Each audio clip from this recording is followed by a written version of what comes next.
Christophe Marie, bonjour. Bonjour. Vous êtes l'un des responsables de la fondation Brigitte Bardot. Brigitte Bardot qui interpelle le président français Nicolas Sarkozy à propos de l'abattage des animaux, notamment des moutons durant la fête de l'Aïd. Votre fondation demande l'étourdissement préalable à l'abattage. Alors tout simplement, cette requête intervient dans un contexte particulier, en plein débat sur le voile intégral. Pourquoi ?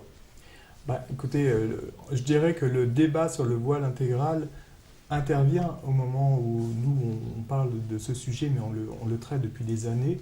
Donc, si vous voulez, il n'y a pas de volonté de placer ce débat en ce moment-là précisément, mais c'est un débat qu'on porte depuis très longtemps et qui ne concerne pas uniquement la fête, le sacrifice de l'Aïd el-Kébir, mais plus généralement tous les abattages quotidiens, donc dans les abattoirs en France pour les bovins, ovins et autres, et qui se passent dans des conditions que nous dénonçons, puisque les animaux sont en parfaite conscience.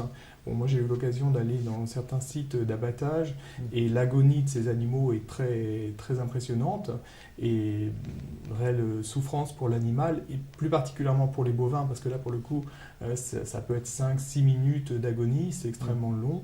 Donc voilà, c'est ce que nous dénonçons. On ne dénonce pas l'abattage rituel, on dénonce le fait qu'en France, nous ne pouvons pas accepter que les animaux soient laissés à l'agonie aussi longtemps. Et on se doit, nous tous, de limiter la souffrance des animaux au moment de leur abattage. Donc vous dites que vous ne profitez pas de ces débats sur le voile intégral pour interpeller aujourd'hui le président. Mais alors pourquoi cette référence dans la lettre écrite par Brigitte Bardot qui écrit « Monsieur le Président, vous venez de trancher en faveur d'un projet de loi d'interdiction générale du voile intégral en France, très bien, mais vous m'aviez promis à 2 reprises, lorsque vous étiez ministre, etc., que vous trancheriez pour imposer l'étourdissement des animaux lors d'un abattage rituel. » Pourquoi cette référence dans la lettre écrite par Cette Brigitte référence, Bardot ? parce qu'effectivement, comme je vous le dis, on intervient très régulièrement. Donc là, aujourd'hui, il y a cette actualité sur le voile intégral. Donc Brigitte Bardot en a fait référence, mais ce n'est pas le sens de la démarche. Encore une fois, ce qui motive notre intervention, ce n'est pas du tout qu'il y ait eu un vote sur le voile intégral, mais c'est plutôt un constat quotidien de ce qui se passe dans les abattoirs.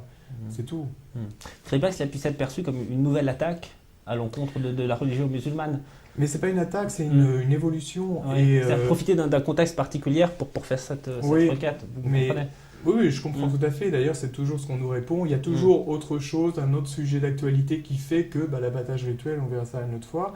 Donc non, pour nous, il est clair qu'il y a urgence, véritablement.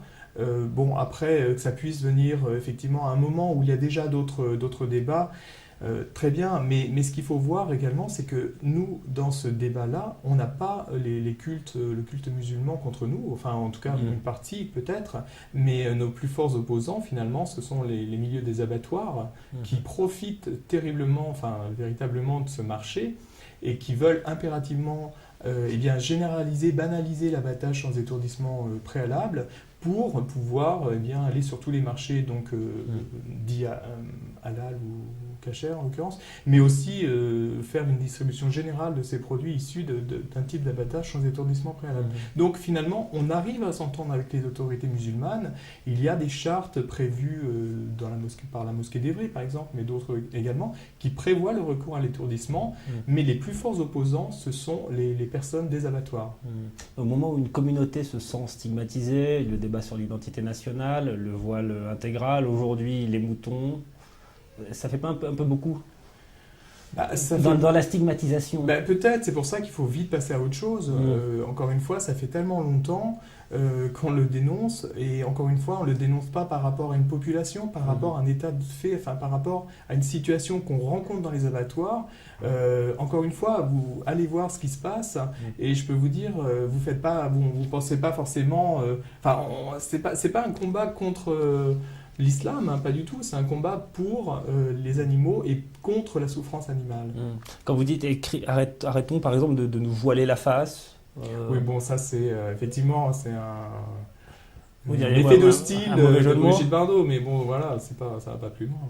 Mais effectivement, il faut arrêter de se voiler la face en l'occurrence, puisque on sait parfaitement ce qui se passe et personne ne veut le voir. Je vous pose ces questions parce qu'on connaît les accointances de Brigitte Bardot avec notamment le Front National. Et c'est pour ça. Oui, enfin là, Oui. là je sais pas parce que en Non, mais l'occurrence, moi je la on y connais pense. très bien. Oui. Oui, vous y pensez. Voilà. Mais en C'est l'occurrence, pour ça que- elle a toujours démenti tout ce qui se rapprochait au Front National, puisqu'elle n'a jamais soutenu le Front National. Ah ouais. Elle a même, lors des dernières élections présidentielles, indiqué que d'une part, elle n'avait jamais soutenu, qu'elle n'avait jamais appartenu à ce parti et qu'elle n'apportait pas du tout son soutien pour ces élections-là et qu'elle interdisait qui que ce soit de faire ce lien qu'elle refusait. Donc non, bon, après, elle a eu effectivement des propos très durs parce qu'elle était absolument choquée, scandalisée par ce qui était dénoncé par sa fondation, mais en l'occurrence, il n'y a aucun lien avec le Front National.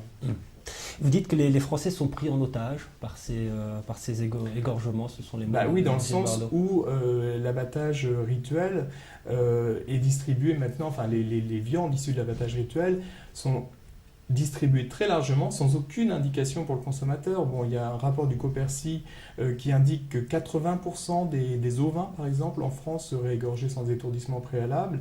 En Belgique, c'est un peu plus de 90%. Et ce qui veut dire que, eh bien, il y a une part qui part effectivement avec la certification halal ou kasher, et tout le reste se retrouve dans le circuit classique et il n'y a aucune indication. Donc ce qu'on avait demandé également au ministère de l'Agriculture, c'était qu'au minimum, il y ait une information auprès du consommateur. Si la viande n'est pas considérée halal parce que, je ne sais pas pourquoi, enfin bon, pour différentes raisons, mais qu'elle se retrouve dans le circuit classique et qu'elle est issue d'un animal qui a été égorgé sans étourdissement, que ce soit indiqué, que ce soit spécifié. Et ça, c'est refusé. Donc pour le coup, effectivement, les consommateurs sont pris en otage parce qu'ils consomment une viande sans savoir. Et il y a une véritable volonté de ne pas leur faire savoir que cette viande est issue d'un abattage rituel qui, quand même, faut pas l'oublier, est prévu dans la réglementation comme étant une exception à l'obligation d'étourdissement. Le règlement européen, enfin la réglementation européenne et la législation nationale prévoient l'obligation d'étourdir les animaux avant leur saignée, à l'exception de l'abattage rituel qui doit être très encadré. Et là, en l'occurrence, il n'est plus du tout encadré, il est généralisé. Et ça, c'est inacceptable. Donc vous demandez un débat national.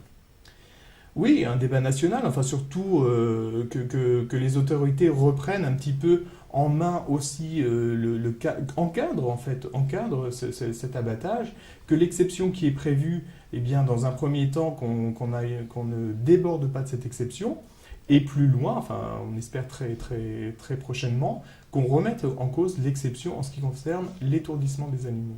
Ce sera le mot de la fin. Merci beaucoup. Merci. Christophe Marie, un responsable, l'un des dirigeants de cette fondation Bardot. Merci. Merci.